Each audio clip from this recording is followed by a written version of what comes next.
আসানসোল দুর্গাপুরের মাঝখানে আপনাদেরকে ফ্ল্যাট দিচ্ছি, থাকবেন তো থাকবে না। আদিবাসী খুব ভিআইপি জায়গা প্লেস যদি করে দেওয়া হয় শহরের মাঝখানে, তো আদিবাসীরা থাকবে না, কারণ এরা ওই শহরের মাঝখানে বা শহরমুখী আধুনিক সমাজের মধ্যে এরা থাকতে চায় না।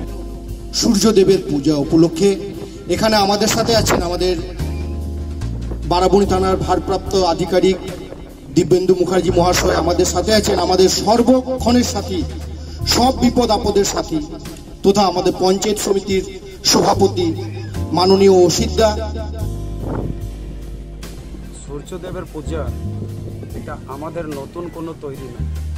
আমাদের আদি যারা ছিলেন ওনারাই প্রকৃতিকে পূজার জন্য যতগুলো দেবতা হিসাবে বেছে নিয়েছেন তার মধ্যে একটা সূর্যকে বেছে নিয়েছে। এছাড়াও গাছ গাছরা, নদী, পুকুর, পৃথিবী অর্থাৎ প্রাকৃতিক যে জিনিসগুলো, সেই জিনিসগুলোকে আমাদের আদি মানুষ ওনারাই পালন করে আসছেন, পূজা করে আসছেন।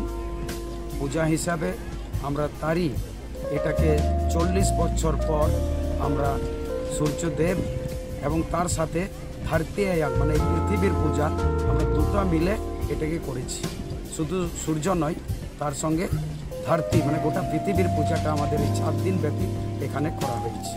এই পুজোতে মূলত কদিন ধরে হয় আপনাদের এখানে? এই পুজো মূলত 4 দিন, কিন্তু 4 দিন হলে হবে কি, এর ধুমধাম সমারোহ প্রায় 1 সপ্তাহ 2 সপ্তাহ আগে থেকেই প্রিপারেশন তৈরি হয়।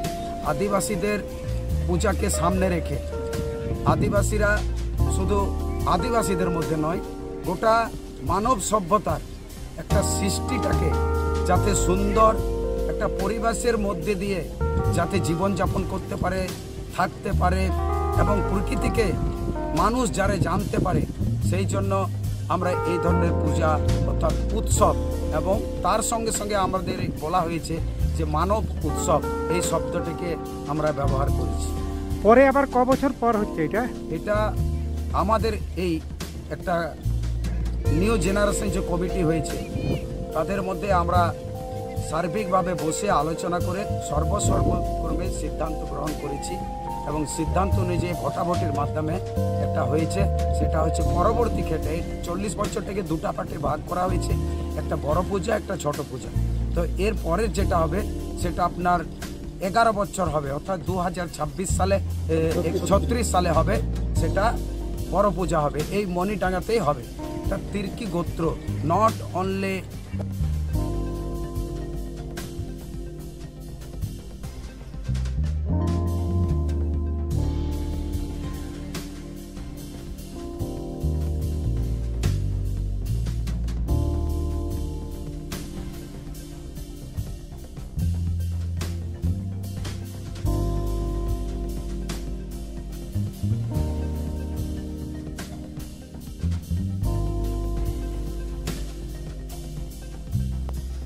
মানে এমনি জলের জন্য তো 2-3 মাসের মধ্যে জল হয়েছে। আমরা চাইবো যে আদিবাসী সমাজে যে অঞ্চলগুলোতে এখনো জল যায়নি, শুধু আদিবাসী কেন, যে অঞ্চলগুলোতে এখনো পর্যন্ত জল রোড রাস্তা হয়নি, সেগুলো যে হোক, মানুষ ভালো থাকুক চেষ্টা বিধায়ক এবং সভাপতি মহাশয় করে যাচ্ছেন এবং করে যাবেন। তো কি বলছিলাম, সেই আদিবাসী সমাজের যে কালচার সংস্কৃতিগুলো আছে, সেই সংস্কৃতি কালচারগুলো সবই আপনারা জানেন। সামনে যারা বসে রয়েছেন আপনারা জোরে হাততালি দিয়ে সম্বর্ধনা জানান, যাতে ওরা বড় হতে পারে। এবং আমাদের মধ্যে উপস্থিত আছেন পঞ্চায়েত সদস্য জয়ন্ত মণ্ডল মহাশয়, ওনাকেও বরণ করে নিচ্ছে। আমাদের তত্ত্বাবধানে এত বড় প্রোগ্রামকে আমরা মনের জোরে সাকসেস করতে পেরেছি। আমাদেরই ছেলে বলরাম কোরাকে আমাদের ছোট্ট ছোট্ট কোচিরা বরণ করে নিচ্ছে। জোরে হাততালি দিয়ে সম্বর্ধনা দেন।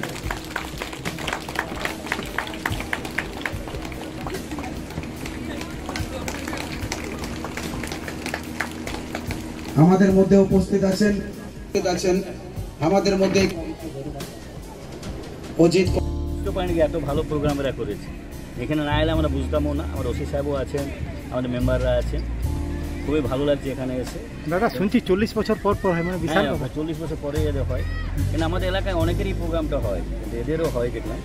তো নিশ্চয়ই এটা পরবর্তীকালে আরও কখন পড়বে, এখন 10 বছর না 20 বছর পর আবার এদের প্রোগ্রাম, আর তখন আমরা আবার থাকবো কিনা ঠিকই সন্দেহ। নিশ্চয়ই পরবর্তী যারা এখন কম বছর ছেলেমেয়েরা আছে তারা পরবর্তীকালে করবে।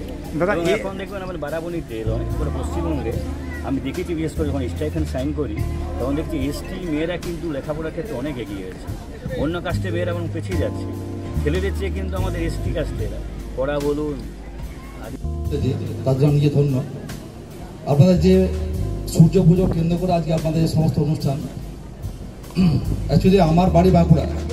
আদিবাসী সম্প্রদায়ের লোকের সঙ্গে আমার ছোটো থেকে, আমার চাকরির আগে থেকে আমাদের বাড়ি বাঁকুড়াতে।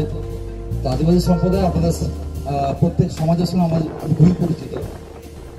আমার পিসির বাড়ি মেদিনীপুরও তাই, যেমন যেতাম পিসির বাড়ি। তো আপনাদের বাড়িতে আমি পিসির বাড়ির আশেপাশে আদিবাসী সম্প্রদায়ের বাড়ি। তো সবথেকে ভালো লাগে আপনাদের যে প্রকৃতি প্রেমী, আপনাদের সমস্ত কালচার দেখার মতো। আপনার যে সমস্ত বাড়িগুলো আছে আমার খুব ভালো লাগে আপনাদের বাড়িগুলো দেখে, যে মাটির তাওয়া, খড়ের চাল। এখন হয়তো সরকারের বা আর্থিক অবস্থা আপনাদের অনেক ভালো, সরকারের বিভিন্ন প্রকল্প আপনারা পেয়েছেন। আপনারা আস্তে আস্তে এগিয়ে আসুন, আপনারা আপনাদের সঙ্গে আছে, আমাদের পশ্চিমবঙ্গ সরকার আপনাদের সঙ্গে আছে। প্রত্যেকে আমরা একটা কথা বলবো আপনাদেরকে, আপনাদের যে সমস্ত সরকারি প্রকল্প আমাদের গভর্নমেন্ট থেকে দিচ্ছে, আশা করি আপনারা সবাই পেয়েছেন। যদি কেউ না পেয়ে থাকেন সেক্ষেত্রে আমাদের পঞ্চায়েত মেম্বার যারা আছেন,